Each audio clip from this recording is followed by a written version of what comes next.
Across the country, hundreds of thousands of teenagers and their supporters rallied against gun violence, demanding their voices be heard. That's right, and we have team coverage tonight from rallies here in Cleveland, Akron, and Canton to our Jasmine Monroe and Amani Abraham, both reporting tonight from Washington, D.C.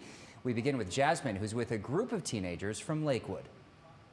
Well, it was signs like this that flooded the Washington, D.C. streets. Many of these signs totally different, but still delivering the same message. Many students and teachers saying enough is enough. We're marching for our lives! Sign after sign after sign. We're marching for our lives! They may have had different words, but demonstrators say it was all the same message. The fact that so many people are here and the street is shutting down and there's army soldiers here, it shows that this is a big deal. Some signs were edgy while others were straight to the point. Bottom line, there wasn't a spot on Pennsylvania Avenue that wasn't flooded with posters and signs demanding change. It's a scary subject, which, there's a lot of violence behind the subject, so it's a little bit nerve-wracking, but we're here for a good reason, and any risk is worth the risk for why we're here.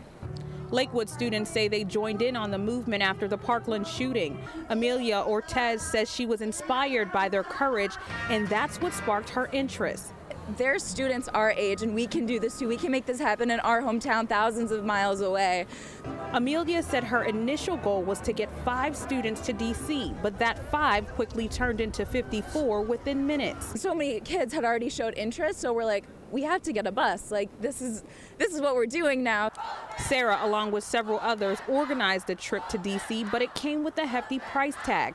But thanks to the surrounding community, 54 students were able to attend the march. They so graciously helped us out, and we managed to raise over $6,000 in 2 to 3 days. The Lakewood students say that this is an experience that they'll never forget. I think it just shows that in the future, Lakewood will be working towards success. Lakewood students say the fight doesn't stop here in Washington, D.C. They say they're going to take it back to Lakewood and hopefully reach out to politicians, hoping that their message was heard here today in the D.C. streets, saying that enough is enough and hopefully change will be made soon rather than later. Reporting in Washington, D.C., I'm Jasmine Monroe, Channel 3 News.